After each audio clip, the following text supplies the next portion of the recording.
there's a free kick. He said, okay, let me play it. And he remembered the video, he remembered what he played before, and then he played the ball. The ball is like this. He plays it in such a way that the impact comes here, this place. Normally people use this for the impact.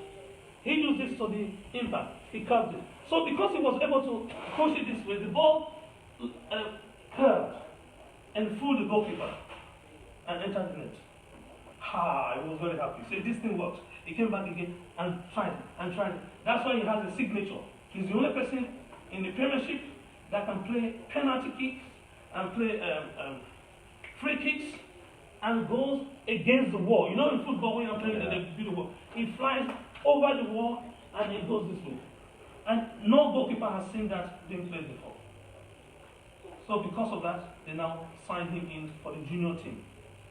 And then the father started giving him more time before he then became the David Beckham everybody knows.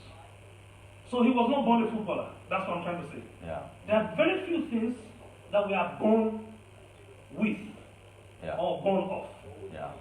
So even though you are not born of it, then you can practice it. And the beauty about practice is that you get results. You see, he is doing 200 words a minute, I'm doing 100 words a minute. And I watch him. And I practice. And I now do 120 words a minute. I'm very happy. So I've moved 20 words, right? And then I'll go and do the same again, and then I move 150 words a minute. Then, so now my hope and my mind says I can do more if I practice more. But if I watch him and I do it and I get 100 words a minute, 100 words a minute, 100 words a minute, no matter what I do, 100 words a minute, then it is divine in heaven. They've written in heaven, they've written in my brain that I cannot exceed the number of words that he's doing. I cannot meet him. No matter what I do, I cannot meet him. But it is not like that. If you just follow, I know 3 things you can do before you even start that will change the speed at which you read. I already know 3 things that you do. Because what we are hoping to do in the London one is do monocular reading. Monocular reading. That means you come, we'll put a plaster in this eye, and then you read, and we'll see the speed. And then we'll put plaster in this eye, and then you read with this eye, and we'll see the speed. And we'll see the difference between the two. And then you will read with both eyes, and then you see the difference. Even you will know that you read and you see more words binocular. Because when you have 2 words, 2 eyes open, you capture 4 or 5 words at the same time. If you have 1 eye open, the maximum you can do is 3. Most times, most people do 2. Except with practice. Then you can start pushing up to 3 and then 4. So just knowing that, and you know your friends that didn't come today, they don't know that. Do they know that?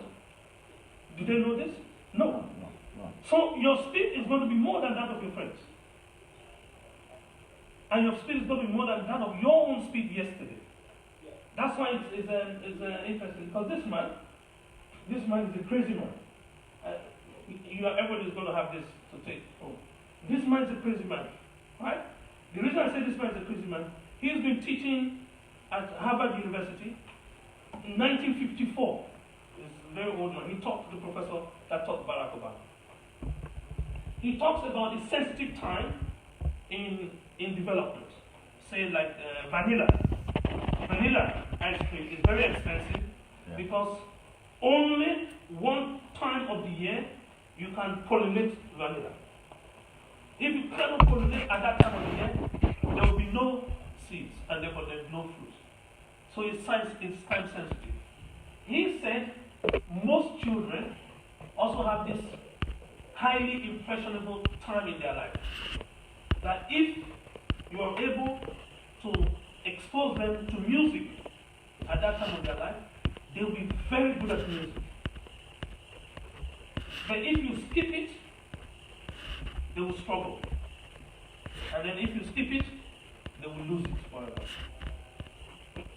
Right? But what has been found out recently is that if you skip it, they'll struggle. If you skip it, they'll still struggle. If you skip it, The struggle. So the struggle increases, not that you lose it. It's like me, if you give me the pen, now I take my right hand and write. Because I've been using this hand to write. I've been using this hand to write. Now, if you give me this pen, look at the number of fingers, the same. It's the same hand, the same person. I cannot write because I have not practiced with this. And that's what happens with all our reading. That we are told, oh, once you finish school, don't read again. You don't need to read. You will never read again. Never read again. And we finish and we believe it. So when I finish school, I'll never read again. So someone says, speed read book. Yes, my son, oh my daughter is not. But you have emails. You have not read them, you delete them. Some of the emails have something that is important. Okay? You buy a newspaper. Sometimes they put the coupon in the last page or second to the last page. But because you don't like reading, you don't love reading, you just read the first page, second page, third page, and then that's all. So it's the ability of you to be able to enjoy reading because of your speed that will give you promotion in your profession. So if you're an engineer, if you're a lawyer, if you're a doctor, tell me which profession in the world that does not require reading. One profession. I say, oh, you don't need to read. So what I want everybody to know today is that reading is a life skill. It's not an academic skill. That's one thing I want all of us to take away. Reading is so important. It's a life skill. It's a life skill. Like talking. Like seeing. You don't only use it in the classroom. Because the reason why most of us do not take reading and practice reading deliberately, you know. I was saying before, if we want to go and play basketball now, we go to the field. When we get there, we don't just start playing basketball. No. I push the ball, I do press up. I push the ball outside. I do press up, run around, to make sure that I get my body to a level where I can play basketball very well. But when it comes to reading, we don't do reading exercises. We just go there and then grab and then start reading, and after we say, oh, why is it that my speed is not as high as every other person? Because you have not practiced reading. You have not practiced reading because you don't think reading is important. And the editors, they lie to us. All the editors of the newspaper, they lie to us, say, oh, we want sub-editors. And sub-editors are people that are very good at reading and good at reading speed, that are naturally good at reading speed. Ask every sub-editor. You know, the newspaper asks them. All the sub-editors, they practice. All of them. They practice reading. Because if you don't practice reading as a sub-editor, you know what? The newspaper cannot be produced the next day. Because you have to read every single thing in that newspaper before it is printed and then sold. So if we don't have sub-editors, you won't have news magazines. All the news magazines you read is because a sub-editor checked it, read it quickly. This is the word. Because if the sub-editor reads at our speed, they will publish only one newspaper a whole week. Only one. We can't publish two because we are going at that speed. So they read it, you refine your reading. I really don't want to go into the technicalities of because it's a big temptation. Yeah. Then every BBC station. Now there are about 1,492 different BBC stations. You know, just BBC. I'm not talking about CNN. Every BBC station requires script editors, requires associate producers, requires presenters that can go through scripts at lightning speed, so they can read it and they come back and know what it's all about immediately. So if you know that your speed is no longer that of the average. Your speed is now about 500 words a minute. And you just put it on your Facebook to say that you read so book yesterday, and you will have seen the flyer that we put, the electronic flyer we put out here. It says read a book a week. And we don't want you to read a pamphlet a week. No. We want you to read a book a week. The book we want you to read a week is at least 500 pages of A4. 500 pages of A4. Because over Christmas, I just took a plane ride. In 50 minutes, right? Or 50 minutes, I've finished over 70 pages. And this is not pages of, this is not children's book. And this is not pages of illustration. This was autobiography. Do you know the main thing I did? I didn't read the book like anybody else in the plane was reading the book, or will read their books. I read the book using one of the techniques that you are going to see today. So you can see that if I say go back home now, and you take helicopter to your house, you'll be in your house in minutes. If I say go back home and you take the bus to your house, you'll be there, the bus will take you 2 hours or plus. If I say go back home now and take the bicycle home, it will take you about 3 hours. But it's the same distance between here and the house. Yes? Same distance. Then listen, the first one you took helicopter. And the helicopter flew like the bird flies, like a crow. And then you took the bus, and the bus stops in every bus stop before you get there. And then you took the bike, and you have to bank down. So it is not your speed that brought you home. It is the speed of how you prefer to travel, the technology used in traveling, the technique used in traveling. So that is the reason why I can say that I can sit down now. At 6:30 they give me the newspaper. At 7:30 I have finished 14 different newspapers. 14, 1-4. And people say it's magic. No, it's not magic. I don't read it the way people read Metro on London Underground. Because London Underground, they hold the Metro, they hold the Metro like this, and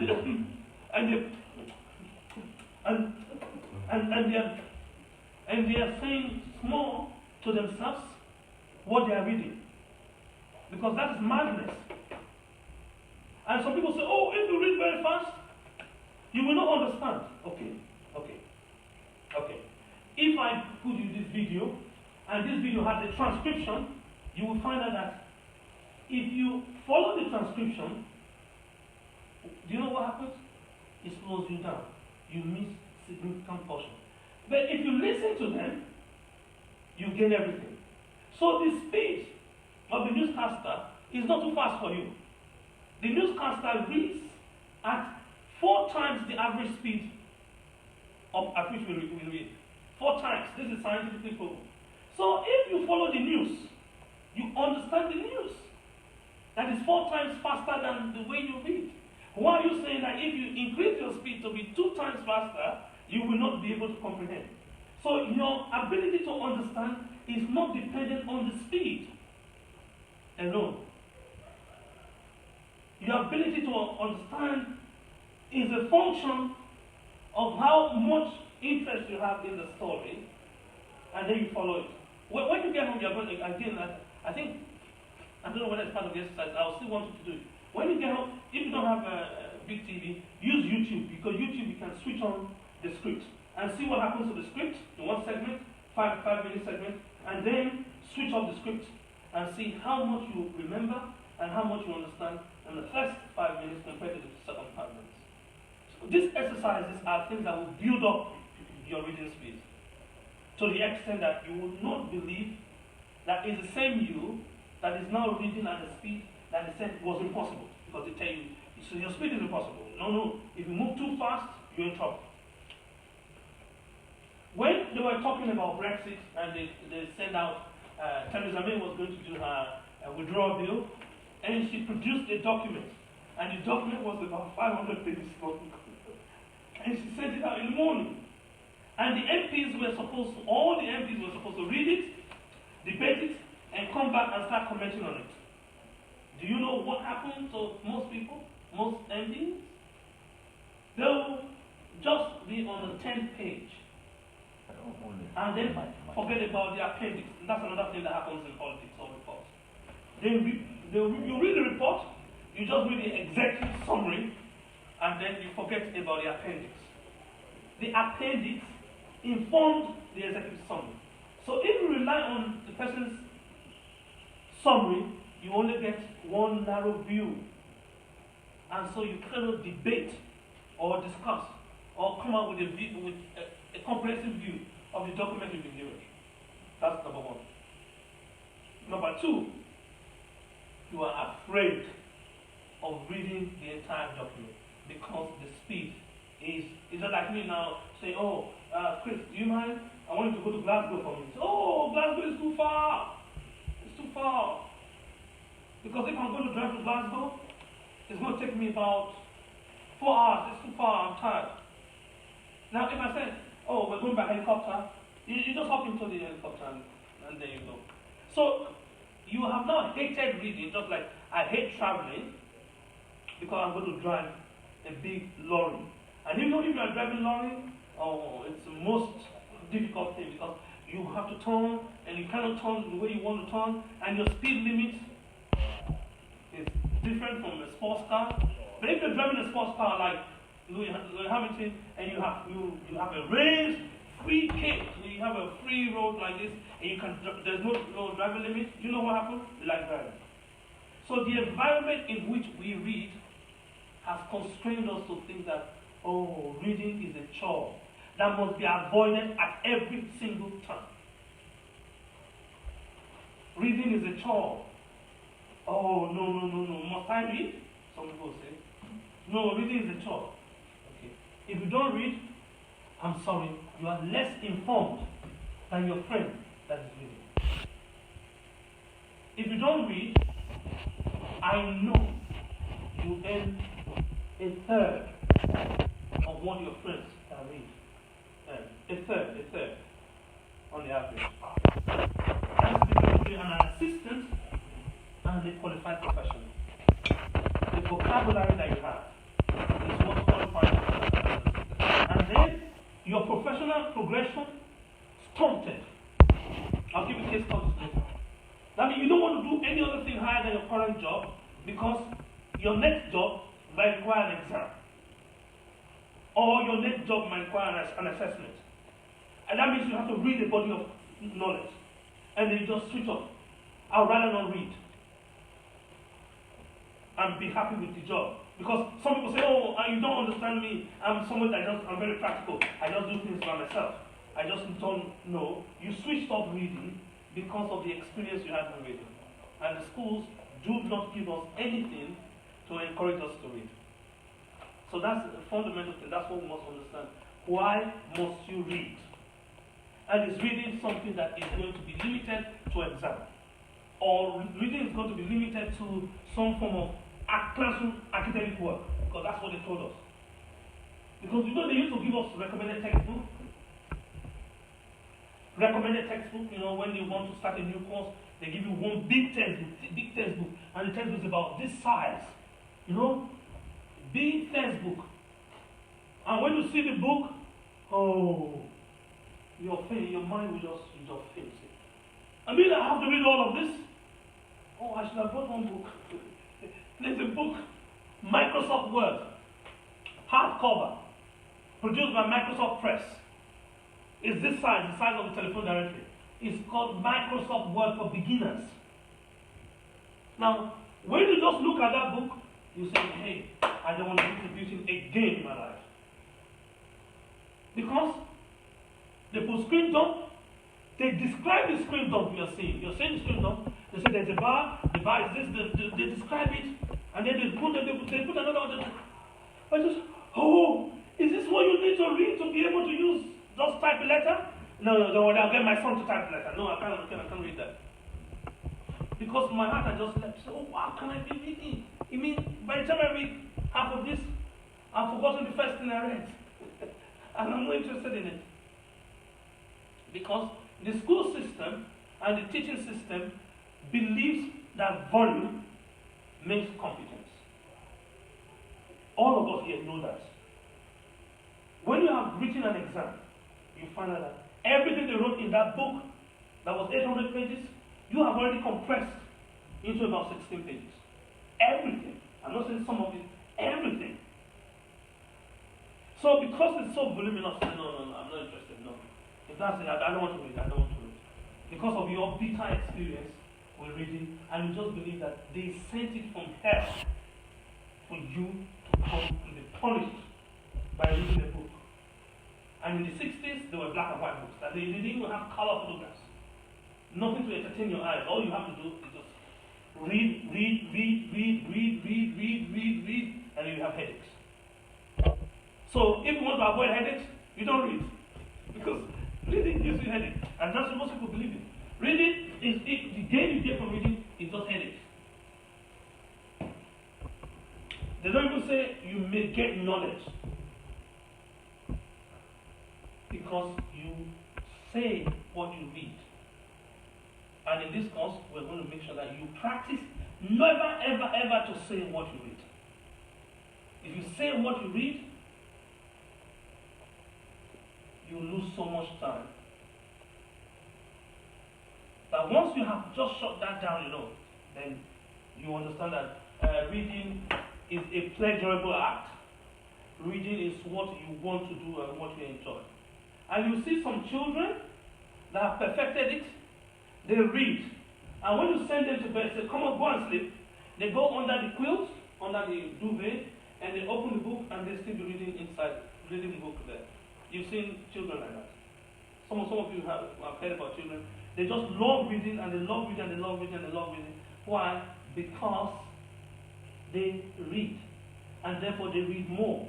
And therefore they read faster. And then they read. And then they refine their own reading. And then they read. And then they read more. And those that hate reading, read less, and then less, and then less, and less, and less, and continually hate reading.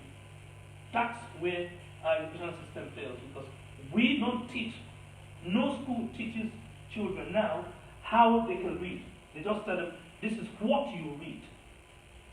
Go and read chapter 7 of this. They don't care how you read chapter 7. They don't tell you that you should read the headlines first, so have an overview, and then come back again and then mop up the details. They don't tell you that. They just say, oh, chapter 7, go and read, everybody read it. And when it comes to, what did you read, what did you read, how did you read, what did you get, what did you get, and at the end, they're gone again. Nobody has time to tell you what you read.